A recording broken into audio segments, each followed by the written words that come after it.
Everyone, welcome back to explore literature. इस video के अंदर हम डिस्कस करेंगे जयंत प्रमार की एक poem the last will of a Dalit poet. लास्ट तक बने रहिएगा ताकि आप किसी पॉइंट को मिस ना करें, और अगर आपने चैनल को सब्सक्राइब नहीं किया है तो पहले वो कर लीजिए and also share your feedbacks at the end of the video. अब ज़्यादा समय ना वेस्ट करते हुए करते हैं वीडियो को शुरू। बात करें पोएट की तो जयंत प्रमार का बर्थ हुआ था 1954 में अहमदाबाद के अंदर। वो एक मुस्लिम इनहेबिटेड एरिया में रही, इसलिए उनका इंटरेस्ट काफ़ी जगह उर्दू लैंग्वेज के अंदर। वो काफ़ी अच्छी पोइट्रीज लिखते हैं उर्दू लैंग्वेज के अंदर, जिनके अंदर काफ़ी ज़्यादा अच्छा इमेजिनरी, कॉन्जर्स और मल्टीपल मीनिंग होता है, जो कि उनके पर्सनल पेन्स और एंगर को शो करता है। उनकी पोएम्स के थ्रू आपको मल्टीपल डायमेंशंस और पर्सपेक्टिव देखने को मिलेंगे ह्यूमन लाइफ के और उनकी कॉम्प्लेक्सिटीज़ के। अभी जैसा कि हमने बात करी कि जो जयंत प्रमार है, he is a Dalit poet. तो दलित लिटरेचर क्या होता है? जैसे हम बोलते हैं American literature, British literature, Indian literature, तो दलित लिटरेचर क्या होता है? तो दलित लिटरेचर एक बॉडी है राइटिंग का, जहाँ पर एक्सपीरियंसेस, स्ट्रगल्स और पर्सपेक्टिव शेयर किए गए हैं दलित कम्युनिटी के, जो हिस्टोरिकली मार्जिनलाइज्ड है। मार्जिनलाइज्ड का मतलब होता है जिनको एक्सक्लूड किया जाता है मेन स्ट्रीम सोसाइटी से, उनको बहुत ज़्यादा ऑप्रेस किया गया है इंडियन कास्ट सिस्टम के द्वारा। तो इसी पूरे जॉनर के अंदर ये सारी चीज़ें लिखी गई हैं पोएम्स के थ्रू, नॉवेल्स, शॉर्ट स्टोरीज, जहाँ पे जो दलित कम्युनिटी के लोग हैं वो अवेयरनेस रेज करते हैं और बताते हैं कि क्या क्या सोशल इनजस्टिस हुए उनके साथ और कैसे उनको डिस्क्रिमिनेट किया गया और उनकी आइडेंटिटी पर क्वेश्चंस उठाए गए। की फिगर्स हैं जो दलित लिटरेचर के, उनमें आते हैं डॉक्टर B.R. अम्बेडकर, जिन्होंने कास्ट के बारे में बहुत अच्छे से लिखा और कास्ट इश्यूज़ को रेज भी किया। अब बात करें कंटेम्प्रेरी टाइम की तो यहाँ पे नामदेव धसल, बामा, अर्जुन दांगले, ये सारे राइटर्स आपके इंक्लूडेड हैं दलित लिटरेचर के अंदर। And one most important writer is Om Prakash Valmiki. उनकी ऑटोबायोग्राफी जिसका नाम है झूठन, वो बहुत ज़्यादा फेमस है, तो आपको वो ऑटोबायोग्राफी भी पढ़नी चाहिए। अगर किसी को PDF चाहिए तो that will be on my Telegram channel, आपको वो लिंक मिल जाएगा डिस्क्रिप्शन के अंदर, वहाँ से you can access that. Basically Dalit literature पढ़ते वक्त आपको पता चलेगा कि किस तरीके की एट्रोसिटीज़ होती हैं, राइट्स होते हैं और इनइक्वालिटीज़ की जाती हैं अगेंस्ट सम पर्टिकुलर कास्ट। उनको इम्प्योर समझा जाता है and there is the so called concept of upper class, upper caste and the lower caste. तो वो सारी जो चीज़ें हैं वो हमारी सोसाइटी के अंदर बहुत ज़्यादा गलत इम्पैक्ट डालती हैं, क्योंकि हमें इंसानियत को सबसे ऊपर रखना चाहिए। We all are humans. हर एक इंसान को इंसान की तरीके से देखो, leaving all the caste, religion and everything aside, तभी we can build that sense of unity, तभी हम नेशनलिज्म के बारे में सोच पाएंगे।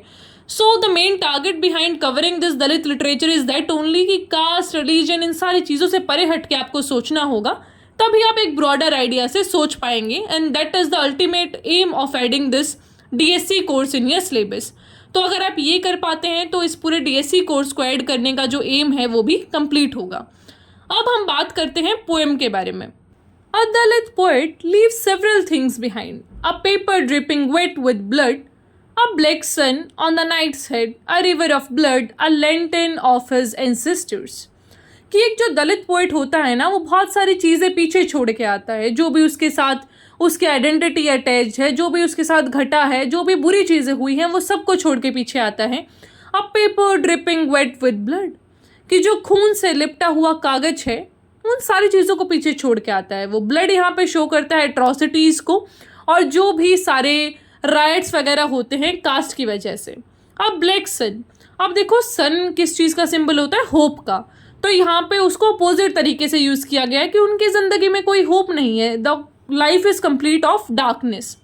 On the night's head a river of blood, a lantern of his ancestors, कि वो अपने जो पूरे डार्क पास्ट है उसको पीछे छोड़ कर आगे बढ़ता है। And he have that hope कि हाँ कभी ना कभी तो हम अपनी जो जिंदगी है उसको अच्छा कर पाएंगे। He never assaults you with symbols, metaphors और personalities, a heavy burden on donkey's back, he himself a wounded shadow, he has no existence.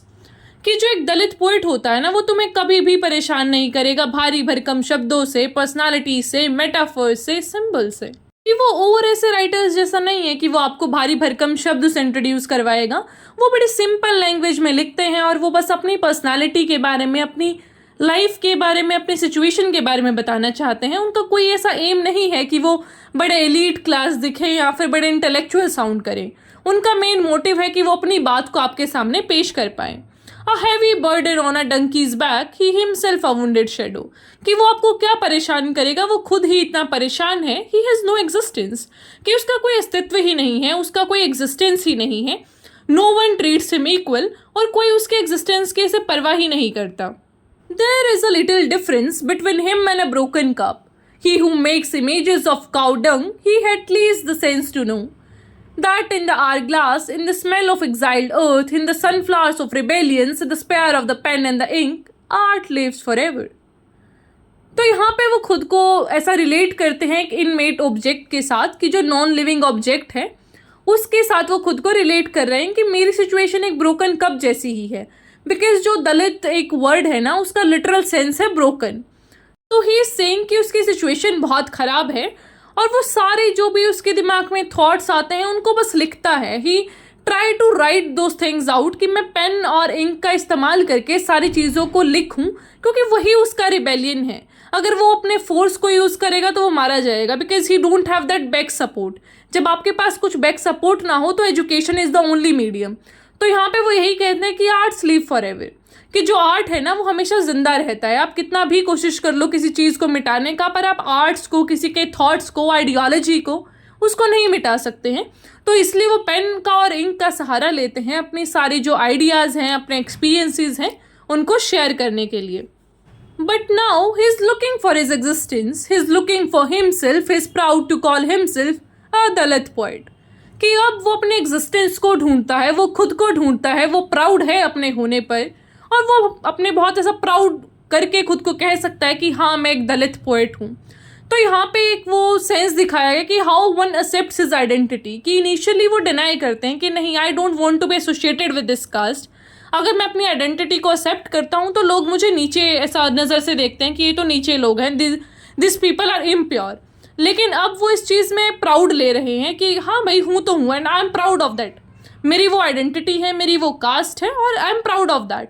तो ये सारी चीज़ें हैं जो प्रेजेंट की गई है इस पोएम के अंदर। आई होप आपको समझ आया होगा। Now let's talk about the themes. तो हमारा सबसे पहला थीम है आइडेंटिटी। पूरी पोएम के अंदर आपने देखा होगा कि किस तरीके से वो अपनी आइडेंटिटी को रिकॉग्नाइज करते हैं थ्रू आउट द पोएम, कि हाँ I want to rise up now, मुझे अब अपनी चीज़ों का अवेयरनेस है, अब मैं अपनी आइडेंटिटी को ऐसा प्राउडली एक्सेप्ट कर सकता हूँ सबके सामने। Then is Dalit consciousness. Dalit consciousness का मतलब होता है कि पहले लोग खुद को ही ब्लेम करते थे कि हाँ मैं इस पर्टिकुलर कास्ट में पैदा हुआ हूँ तो ये तो होना वाजिब था मेरे साथ, but now they are becoming aware of that कि भाई क्यों होना है, I am also human like you. ये अपर कास्ट, लोअर कास्ट, ये क्या कॉन्सेप्ट है, तुम्हारे बनाई हुई चीज़ें हैं, मैं क्यों एक्सेप्ट करूँ इन चीज़ों को। Then is caste atrocities. Caste atrocities का मतलब है कि किस तरीके से आपकी कास्ट की वजह से आपको बहुत अनइक्वल ट्रीट किया जाता है और आपके ऊपर अत्याचार होते हैं। Fourth one is inequalities in the society. तो पूरे कास्ट का जो स्ट्रक्चर है उसकी वजह से कुछ पर्टिकुलर कास्ट को हम आउटकास्ट कर देते हैं, calling them impure caste. Then is art is liberating, की जो आर्ट है उसके अंदर बहुत पावर होता है, वो आपको सेंस ऑफ फ्रीडम देता है, लिबरेशन देता है। So that's it about this poem. I hope आपको समझ आया होगा। कोई भी क्वेश्चन, क्वेरी जो भी है उसे आप कमेंट बॉक्स में पूछ सकते हैं। I will meet you the next video. Till then take care, stay happy, stay healthy, और अपना फीडबैक देना ना भूलें।